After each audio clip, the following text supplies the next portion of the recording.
Transaksi interperusahaan persediaan. P telah melakukan akuisisi pada S pada tanggal 1 Januari 2018 seharga $350.000 untuk mengambil alih 80% kepemilikan. Kelebihan nilai wajar terhadap nilai tercatatnya dialokasikan kepada land under value 40% masih digunakan. Building under value 30% masa manfaat 10 tahun. Dan equipment over value 30% masa manfaat 5 tahun. Sisanya dialokasikan kepada paten dengan masa manfaat 10 tahun. Selama 2018, P menjual persediaan kepada S dengan nilai $252.000 dengan margin 20% dari harga pokok penjualan. Inventory S merupakan inventory yang berasal dari pembelian ke P. Dari informasi di atas, Anda diminta melengkapi kertas kerja terlampir dengan menggunakan metode ekuitas dan metode biaya. Sertakan perhitungannya dan jurnal eliminasinya. Kalau kita lihat kertas kerjanya tahun 2018, akhir 2018. Berarti ini masih di tahun pertama. Sebelum menjawab soal ini, ya, terlebih dahulu dianalisis. Awal akuisisi awal 2018. Kepemilikan 80%. Terus yang melakukan penjualan siapa? Induk atau anak? Yang melakukan penjualan barang dagang si induk. Berarti ini transaksi downstream. Ada nggak sisa inventory S yang dibeli dari si P? Ada, sebesar 63.000. Kenapa kita tahu 63.000 ini ending inventory yang dibeli yang berasal dari induk? Karena di sini ada kata-kata inventory S merupakan inventory yang berasal dari pembelian ke P. Ya, jadi ada ending inventory sebesar 63.000. Ingat, 63.000 inventory CS, ya, di ending inventory ini terkandung unrealized profit sebesar 20%. Langsung saja kita mengerjakan, kita cari dulu excess value. Kita selisihkan dengan implied value, karena di soal tidak ada informasi NCI 20%, berarti kita 100%-kan. 350.000 dibagi dengan 80%. Kemudian, book value of net asset atau equity S, common stock, RE, kita perhatikan di soal tidak ada, karena masih 1 tahun, kita lihat beginning RE-nya 126, kemudian common stock-nya 252.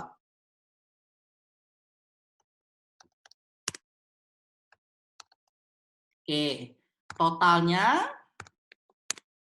378.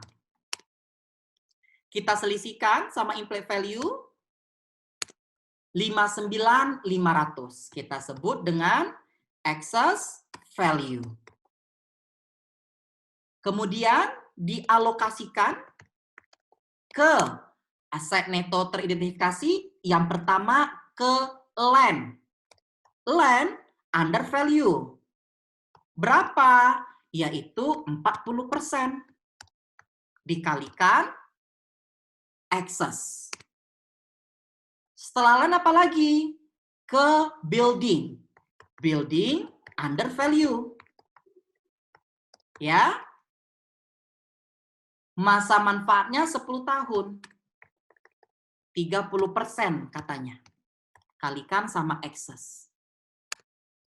Kemudian equipment over value. Berapa over value-nya? 30%.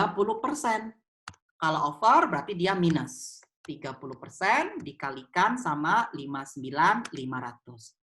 Berapa masa manfaat equipment? 5 tahun. Sudah? Kita kalkulasikan. 23.800. Nah, katanya kalau ada sisa, masukkan ke paten. Nah, ini patennya sebesar 35.700. Langkah berikutnya, kita buat tabel amortisasi.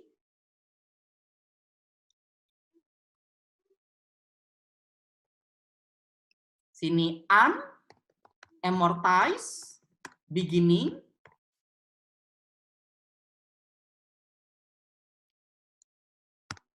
Land 23.800, building 17.850, equipment over 17.850, dan paten 35.700. Kemudian amortization.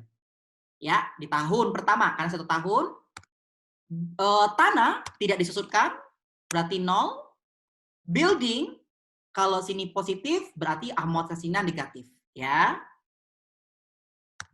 Berarti sebesar 17.850 dibagi 10. Sedangkan equipment 17.850 dibagi 5. Paten 35.700 dibagi 10.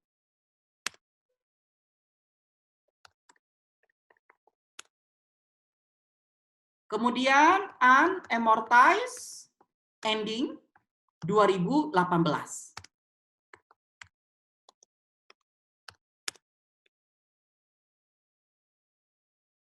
Kita hitung total amortisasinya minus 1.785. Langkah berikutnya kita mencari berapa laba anak untuk CI dan NCI-nya. Di sini ada net income, kemudian di sini amortization, kemudian di sini ada berikutnya adjusted income. Ya, di sini ada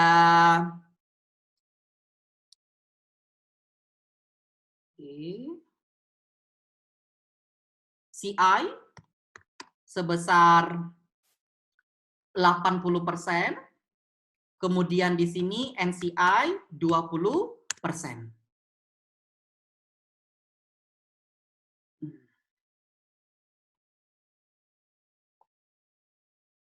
Oke, berapa net income-nya? Kita lihat di income statement CS 168. Amortisasinya ambil 1.785, ketemu adjusted income, dikalkulasikan. Bagian CI 166.125 dikali 80%, bagian NCI 166.215 dikali 20%. Ya. Nah, karena di sini ada transaksi jual beli inventory, karena dia transaksi downstream, karena masih ada ending inventory sebesar 63.000, berarti di sini ada unrealized profit.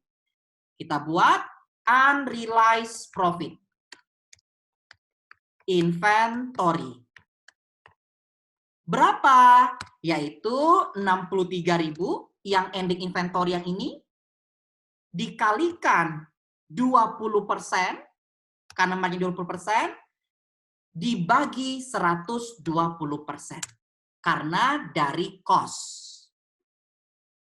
Karena dia unrealized mengurangi income, berarti di sini minus. Karena dia downstream, berarti NCI-nya nggak ngaruh, hanya ke CI seluruhnya, 10.500. Tapi kalau dia upstream, 10.500 ini dibagi sesuai dengan persentase. CI-nya 80%, NCI-nya 20%. Karena ini transaksi downstream, seluruhnya ke CI mengurangi. Oke. Setelah itu baru kita ketemu namanya income recognized, ya, laba yang diakui.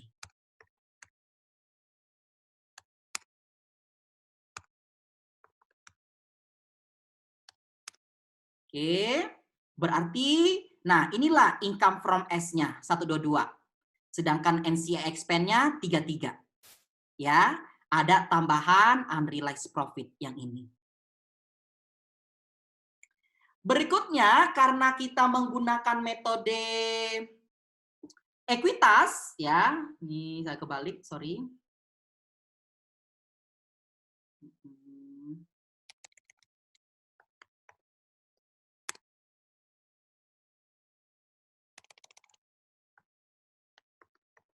Ya, menggunakan metode ekuitas, di sini ada saldo investasinya masih dikosongkan, ya, investment in S-nya.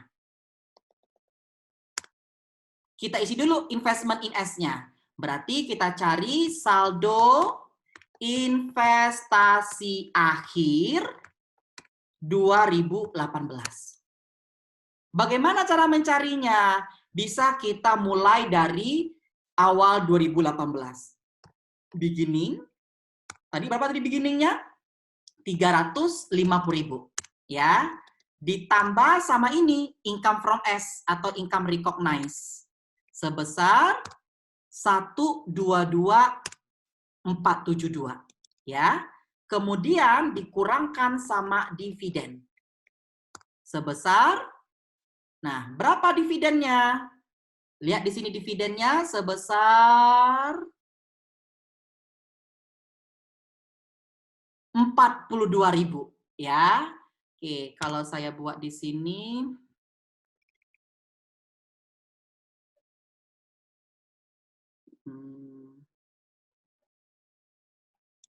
oke.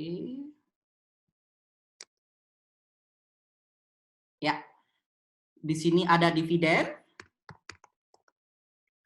42.000, 80%-nya 33.600, sedangkan 20%-nya 8.400.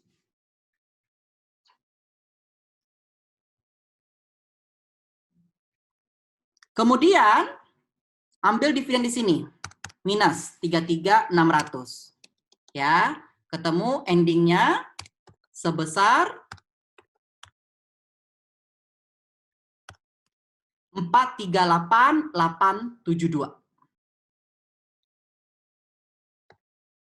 Atau bisa cara lain,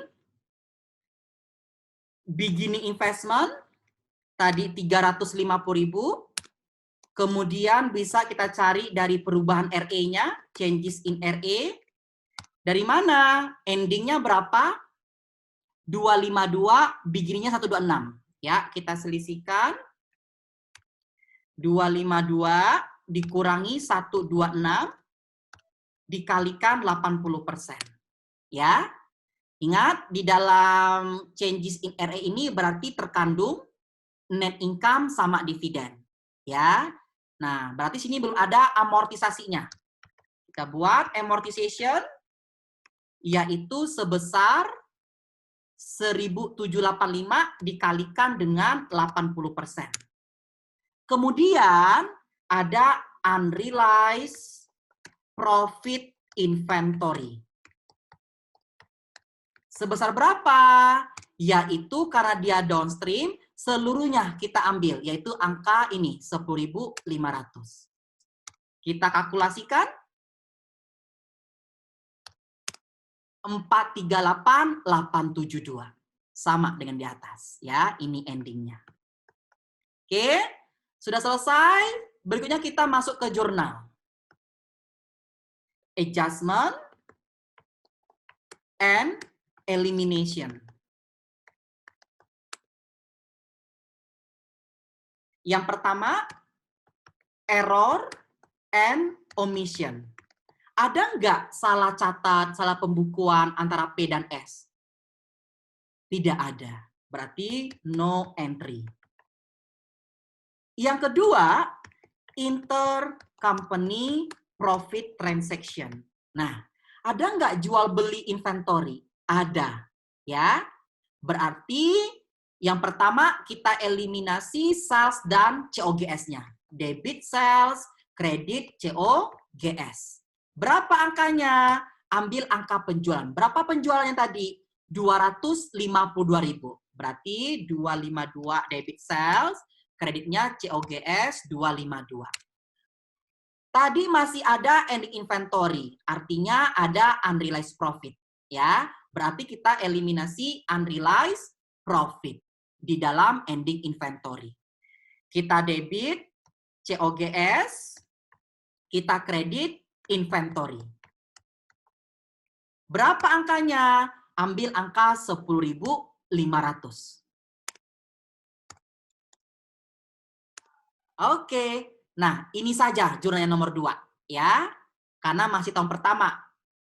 Oke, berikutnya nomor 3, income from S and dividend S. Karena kita menggunakan metode ekuitas. Debit, income from S, kredit dividen, kemudian kredit investment in S. Nah, berapakah income from S-nya? Ambil yang income recognized. Berapakah dividennya? Yang 33.600. Berapakah investment in S-nya? Tinggal diselisihkan saja. Keempat, yaitu NCI share atau expense. Debit NCI expense, kredit dividen, dan kredit NCI equity. Berapa? Ambil sesuai dengan perhitungan tadi, 33.243. Dividen NCI 8.400. NCI equity-nya 24.843. Yang kelima berarti investment in S and equity S. Ya. Oke, tadi ada common stock, ada RE, ya kan? Ada apa? Excess value-nya, yang tanah. Kemudian ada building, ada paten, equipment-nya over, berarti di kredit. Ya, baru sini ada investment in S dan NCI equity. Oke, kita masukkan berapa common stock-nya? 252. Berapa RE-nya? 126. Berapa land-nya? Ambil ini, 23.800. Kemudian building 17.850. Paten 35.700. Equipment 17.850. Investment in S berarti kita jumlahkan debit, kita kurang kredit yang equipment kalikan 80%, ya. 350 sesuai dengan investasi awalnya, 350. NC equity-nya sama, ya. Kita jumlahkan dulu debitnya kurangkan sama equipment-nya dikalikan sama 20%. Ya, 87.500. Oke, sekarang yang keenam, amortization. Ya, nah lihat amortisasinya, berarti yang mana? Ada 3. Nah, tanah kan nggak ada ya, nggak disusutkan. Kita mau dari building, dia under value. Berarti debitnya depreciation expense of building pada building, ya kan? Sebesar berapa? Yaitu 1.785. Nah, kemudian equipment over value, debit equipment, credit depreciation expense of equipment. Ya. Berapa? Ambil 3570. Paten berarti amortization of paten pada paten. Berapa? Yaitu ambil 3570. Oke, nomor 7 yaitu other reciprocal. Ada nggak utang piutang yang dikatakan di soal sebutkan? Tidak ada. Ada nggak dividen payable, dividen receivable? Kita lihat. Tidak ada juga. Tapi sini Pak ada rent expense, ada rent income, ada unearned rent, ada prepaid rent. Kalau di soal ini nggak dijelaskan ya antara induk dan anak, berarti nggak ada transaksi antara induk dan anak. Ya, bisa saja ini sewa menyewa ya ke pihak luar, tapi bukan induk dan anak. Berarti di sini tidak ada akun resiprokal lainnya. Kita buat no entry. Ya, kita jumlahkan. Nah, kita jumlahkan di sini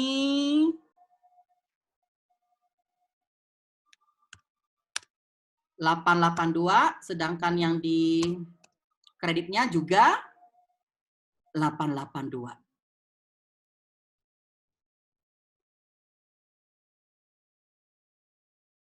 Ya, berikutnya kita masukkan ke kertas kerja konsolidasi.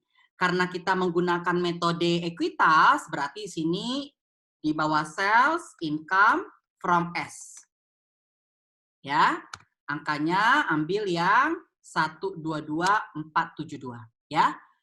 Langsung masukkan. Earn tidak ada, intercompany profit transaction, sales pada COGS 252, debitnya 252, kreditnya COGS 252. Ya. Kemudian COGS pada inventory sebesar 10.500, inventory 10.500. Oke, ini sudah. Yang ketiga, income from S dan dividen S. Income from S-nya 12472, kemudian dividen sebesar 33.600 dan investment in S sebesar 88.872 ya. Ini sudah. Berikutnya NCI share, berarti sini NCI expense. Oke, berikutnya. Oke, berapa NCI expense-nya? 33243.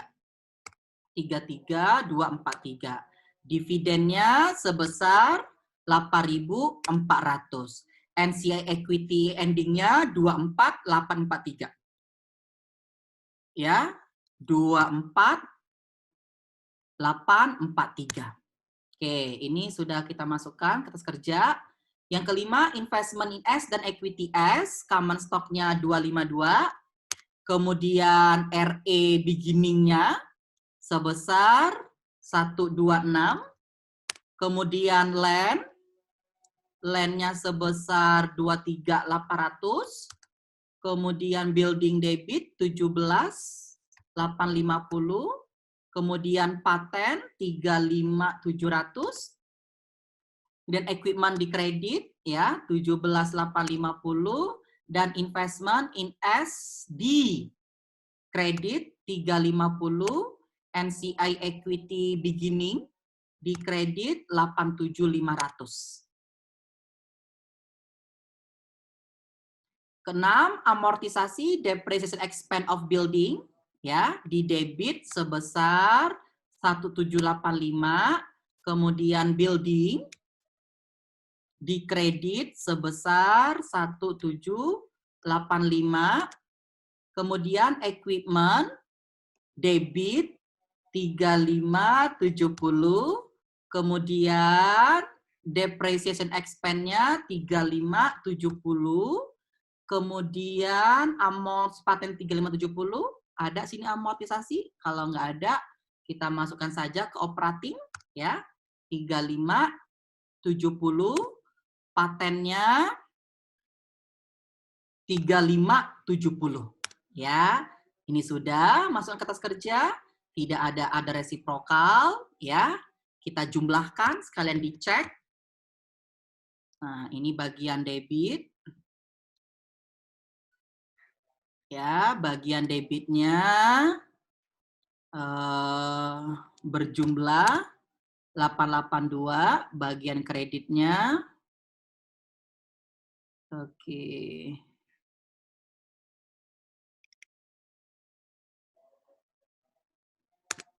Ya.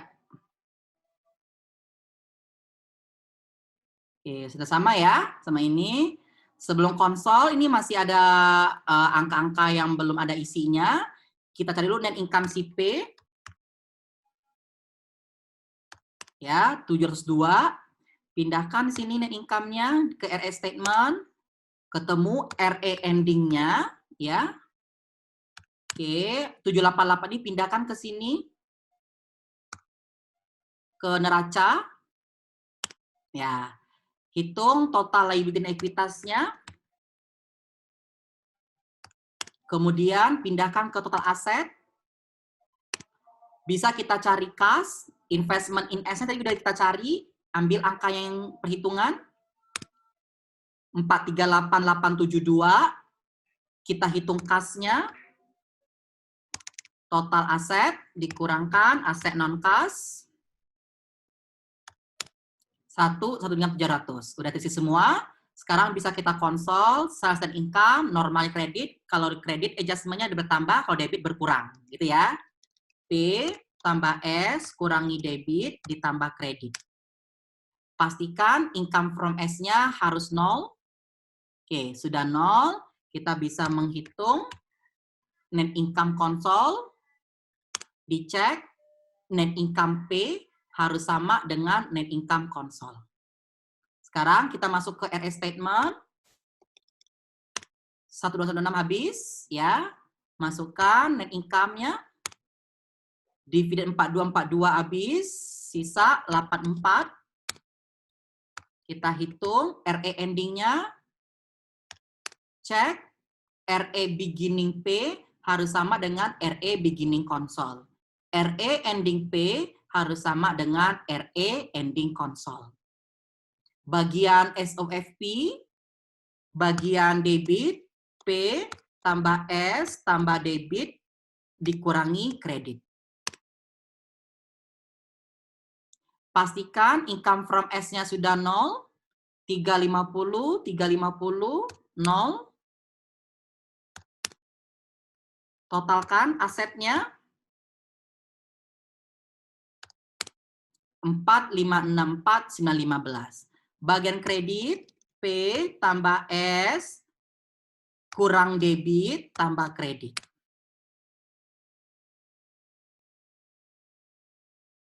Pindahkan tadi total RE ending-nya 788, NCI equity-nya tinggal ditambahkan.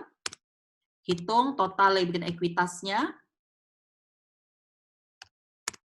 Total aset harus sama dengan total liability dan equity. Nah, inilah menggunakan metode ekuitas. Ya, udah balance. Sekarang kita menggunakan metode biaya, ya. Kita tinggal pindahkan aja ini nih.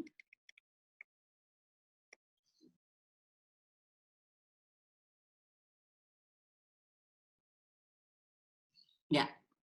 Ini menggunakan metode biaya. Berarti di sini di kertas kerjanya kita buat dividend income, ya. Di jurnalnya sama, nomor 2 jurnal masih tahun pertama. Nomor 3 yang berbeda, ya. Di sini seharusnya dividend income, ya. Dividend income debitnya. Tidak ada investment in S. Oke. Berapa dividend income-nya? Berarti ambil yang ini, 33.600.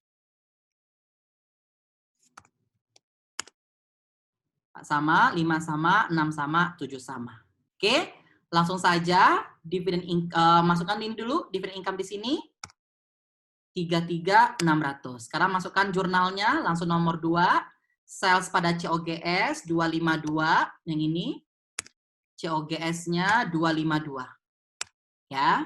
Kemudian COGS pada inventory 10.500.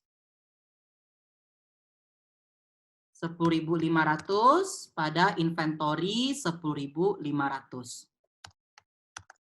Jurnal nomor 3, dividend income 33.600 pada dividen 33.600. Keempat, NCI expense debit sebesar 33.243 dividennya 8.400, kemudian NCI equity ending ya sebesar 24.843. Investment in S and equity S, common stock 252, debit, RE beginning-nya 126,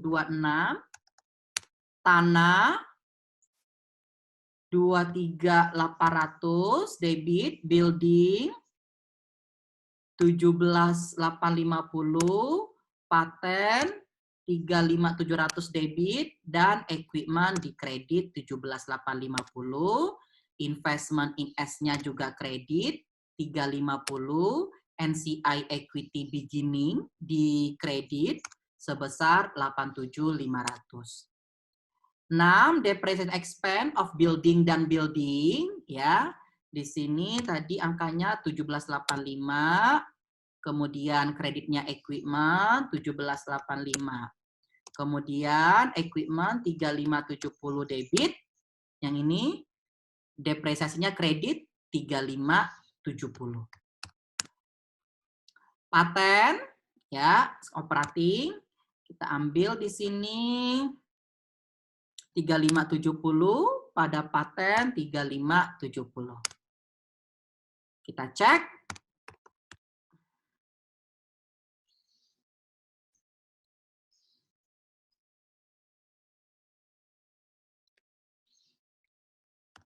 Ya, 793 618 793 618. Sama ya.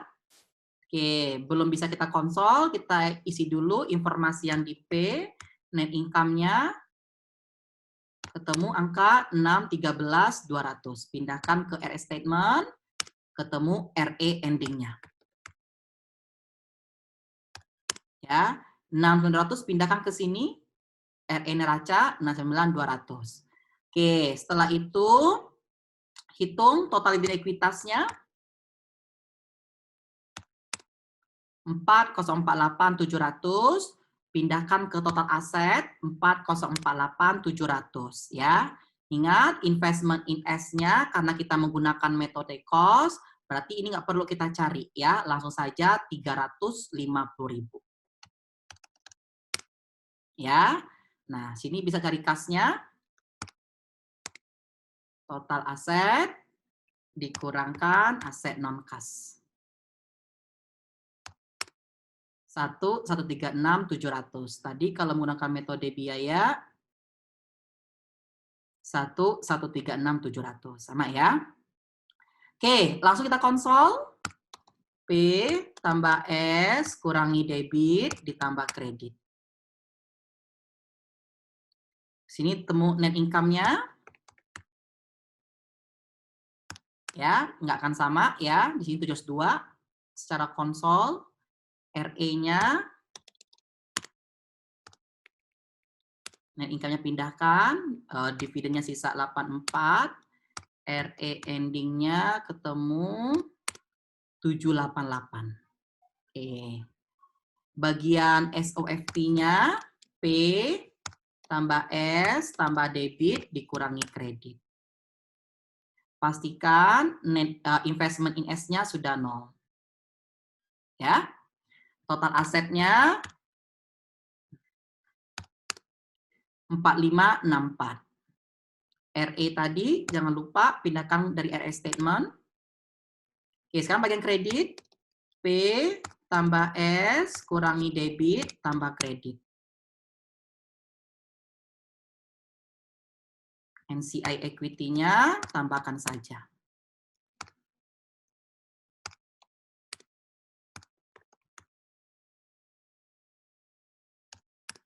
Ya, total aset harus sama dengan total liability dan equity.